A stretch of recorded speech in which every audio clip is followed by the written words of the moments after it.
Hi guys, this is Yair from Rain the Dog. Again, we'll study some stuff about beyond Selenium.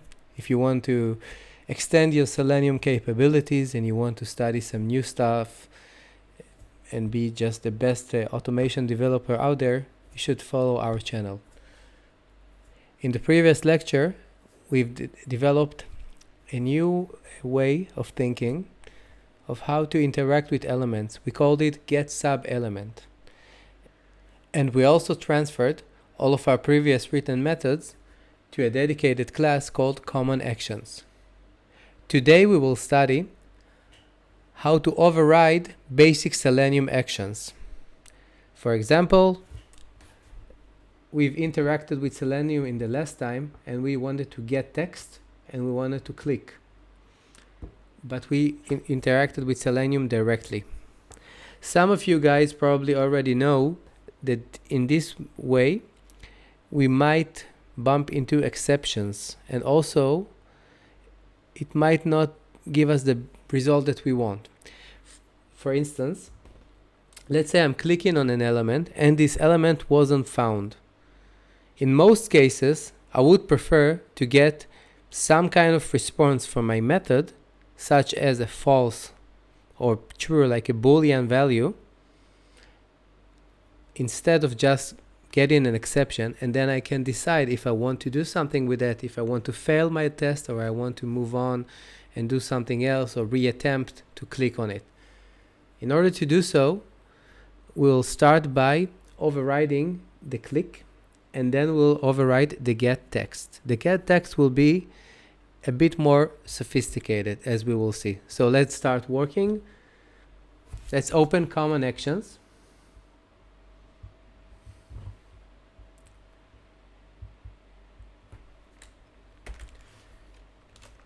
Here I'm writing a Boolean method.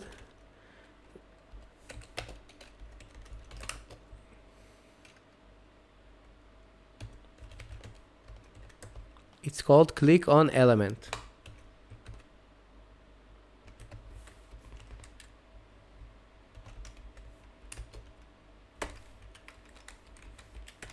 First of all, as we said, we might bump into an exception, so we'll try and catch it.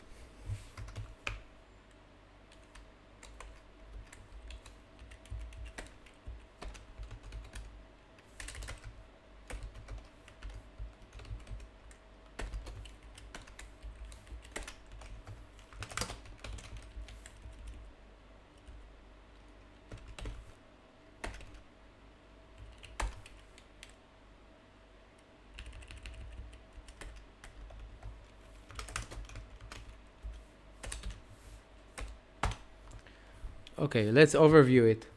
So we have this method which called click on element. This method gets an web element. It will first try to click on it. If something bad will happen, such as exception, we'll return a false value.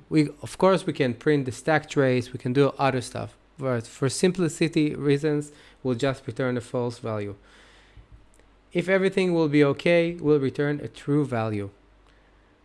As we said, let's go back to the example from previous lesson. You see, if we're clicking on the element directly, it might cause some problems, because here we have a for each loop and we're expecting to assert a true or false value in the end of the test.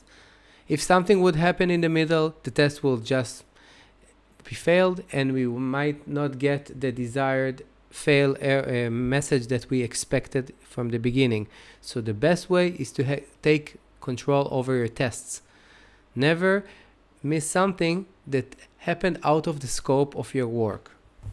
So now let's fix it in our method from previous class.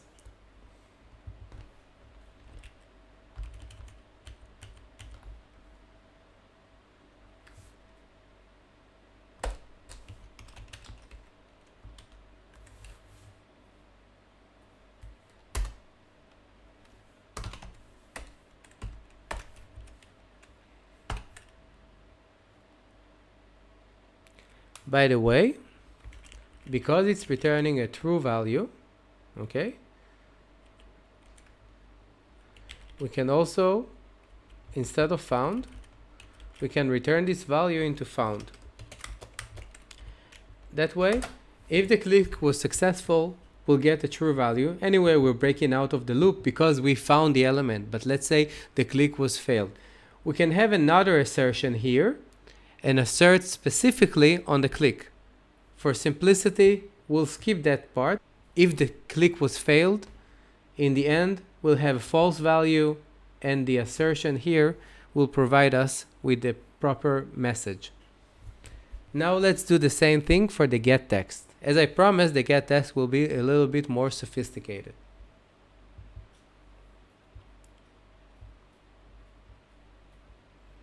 We'll call this method getElementText.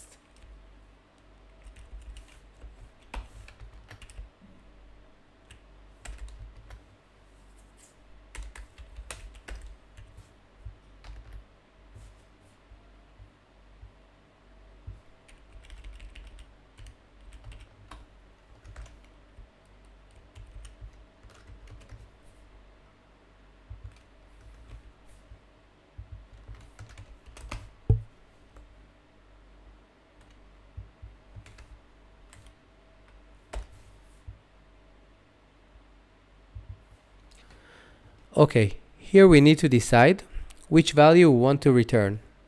Both ways are okay. We can return a null value. We can return a non-value, non-string, for example, like an empty string.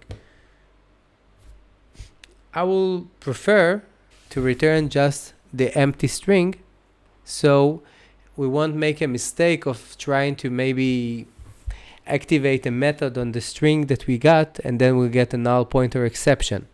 So we can do it either way, and we can that's in case we didn't find any text or something happened, and we can return the element dot get text. Either way, doesn't matter what will happen, we'll get an empty string at least, or we get some string from the screen. Now let's change it in our method.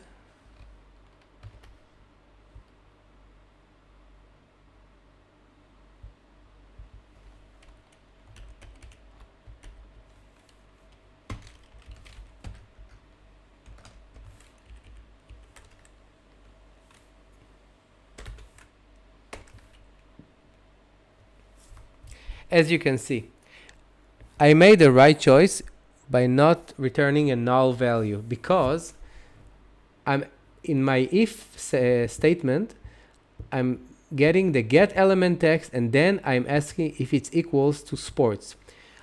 On empty string, you can equal to any other string. If it was null, I wasn't able to compare it.